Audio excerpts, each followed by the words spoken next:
दोस्तों नमस्कार, मैं हूं शीतला तिवारी। आइए चलते हैं प्रयागराज।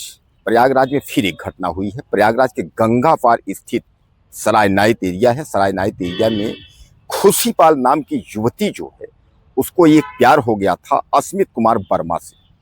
अस्मित कुमार वर्मा से प्यार हो गया। इंस्टाग्राम से पहले दोस्ती हुई, उसके बाद दोस्ती धीरे धीरे प्यार में बदल गई। अब खुशीपाल को यह लगा कि अस्मित कुमार वर्मा जो है वह शादी कर लेगा। यानी उसको यह लगा कि हम दोनों जो है अब पति पत्नी बन जाएंगे।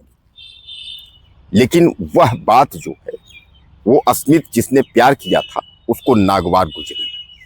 यानी वह तो टाइम पास के लिए तो जो है अपना गर्लफ्रेंड बॉयफ्रेंड का रिश्ता बनाया था, वह यहाँ तक पहुँचना नहीं चाहता था। और उसके बाद अचानक खुशीपाल घर से स्कूल के लिए निकलती है और वह रास्ते में गायब हो जाती है। कई दिन जब लापता होती है, उनकी तहरीर थाने में जो है वह दर्ज कराई जाती है। बताया जाता है कि खुशीपाल जो है वह गायब है, वह घर में नहीं है।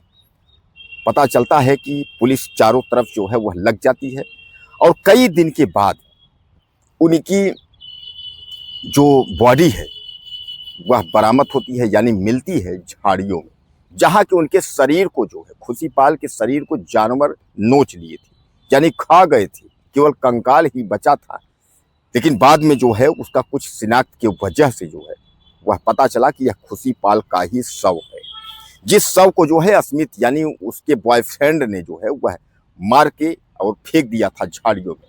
अब इसमें कितने युवक थे अभी तक यह कंफर्म नहीं हुआ, लेकिन बॉयफ्रेंड पकड़े जाने के बाद वह जो है अपना जुर्म उसने कबूल लिया है। उसने यह बताया है कि मैं शादी नहीं करना चाहता था, वह शादी के लिए दबाव बना रही थी, इसलिए उसको जो है मैं बाइक पर बैठाया और बाइक बैठाने के बाद मऊआइमा थाना क्षेत्र के जो है एक बांध के पास, नहर के पास ले गया। वहीं जो है उसको मैं मार कर फेंक दिया। यह कबूला, यानी बॉयफ्रेंड जो खुशीपाल का था उसने यह कबूला कि इस तरीके से हमने इस घटने को अंजाम दिया। अब इस पर जो है जो खुशीपाल की बहन लोग हैं, उसके घर के लोग हैं, वह कह रहे हैं कि अकेला व्यक्ति यह काम नहीं कर सकता, इसमें कुछ और लोग होंगे। और लोग कौन कौन हैं? दरअसल 2-3 लोगों के नाम घर वाले जो है वह मुकदमा में दर्ज करवाए थे, लेकिन अभी तक कंफर्म नहीं हो पाया कभी कितने लोग हैं। अब वही मैं आपको बता दूं कि खुशीपाल जब घर से निकल कर भागी थी तो जो कुछ उन्होंने जेवरात और पैसे लेकर के गई थी, तो जेवरात और पैसे वो बरामद हो गए। क्योंकि जो उनका प्रेमी था, तो प्रेमी जहां बाइक छुपाया था, जिस बाइक से खुशीपाल को लेके गया था, तो जहां बाइक छुपाया था वहीं बाइक के पास ही पैसे और गहने भी बरामद हो गए। पहले तो यह कहा गया कि खुशीपाल बहुत सारे गहने लेके गई है।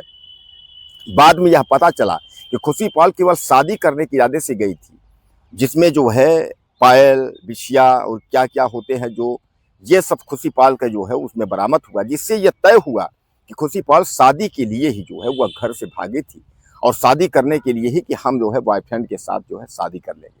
लेकिन उसको क्या पता कि बॉयफ्रेंड शादी के बजाय जो है वह उसको मार डालेगा। दोस्तों एक बात आप समझ लीजिए, आजकल ज्यादातर जो है जो ये रिश्ते हैं यह टाइम पास वाले रिश्ते हैं, और लड़कियां वह इस बात को समझ नहीं पाती हैं। उनको ये लगता है कि 4 दिन का प्यार है, सब कुछ जो है यही मेरा जो है यही बॉयफ्रेंड, मेरा पति परमेश्वर सब कुछ हो जाएगा। अब आप यकीन करिए कि जिस रिश्ते को, जिस माँ बाप के रिश्ते को अगर आपने 20 साल, 22 साल, 25 साल उस घर में रहकर, और उस माँ बाप को अगर लड़कियां लात मार करके उसके बाद 2 महीने और 4 महीने 2 साल के बॉयफ्रेंड के लिए अगर भाग करके उसके पास जाती है, तो क्या आपको लगता है कि वह सफल होगा?